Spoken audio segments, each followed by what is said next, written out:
Hi there, this is for the EIC Thrive team. I'm enjoying a bit of reflection time here at the lake on June 2025, and I'm here to recap and reflect for you the exciting highlights of the Human+Tech Summit that I just came from the last 3 days.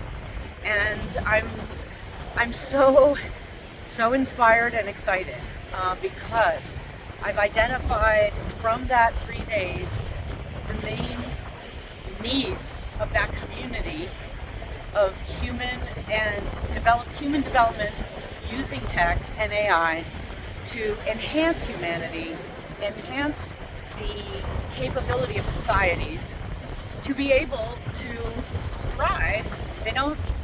I didn't hear the word thrive a lot. I heard flourish, self-actualize, health and wellness and well-being. But I think what we're bringing to the table is something super exciting, and I had some very encouraging conversations. So let me summarize that.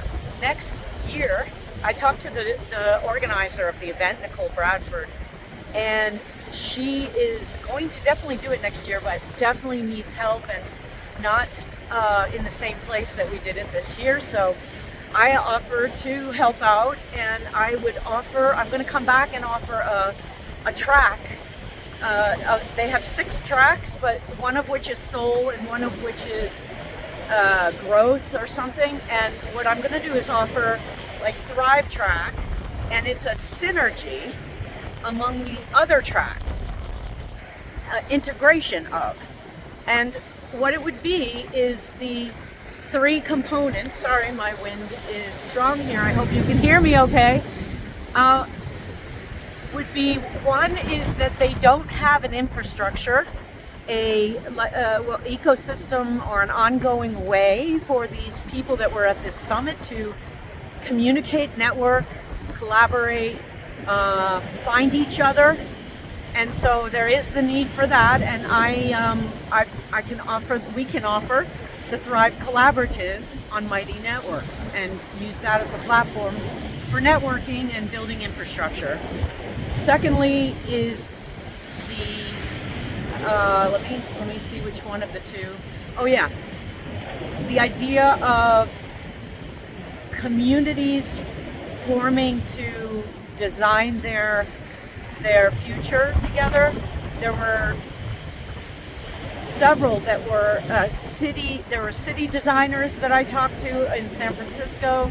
Very cool. There was Live Near Your Neighbor initiative, which is communities of families who it's sort of like communal living, and there's some of that starting in Oakland area, and so they're very interested in talking about Thrive Town design. And then the third one was a new city being developed outside of Healdsburg, up north of the city. It's called Esmeralda, and they're very right now from scratch designing and wanting to see what that education might look like in that environment. And so there's huge potential there. And then the third area is the funding and institute part of doing research, because to invest in this human development area and social development area, they need more evidence of impact from these alternative approaches. And so I talked to some social researchers at Berkeley and Stanford, and I think there's a real strong interest in wrapping around their research and maybe hosting like a Thrive Lab as part of their development initiatives. And then the funding is interesting because they come to realize that VC venture capital, like I discovered last year, is not funding these new areas that are not a hard tech or an app tech that's been demonstrated effective. So although there is good research in the hard tech, like the devices for measuring heart rate and blood flow and like the Aura Ring and things like that, but there isn't much about the human development piece of it, and you know, that wellness in the holistic spiritual way. And the word spirit and soul came up a lot in the third day, but they don't have a way to measure it. So the selfpreneur is a prototype that we could measure the effect of it in multiple ways. So they're interested in that. And there was one other piece of that.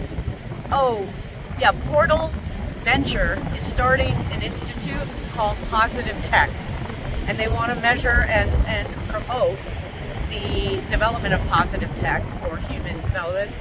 And the third, wait, there was someone else that's investing.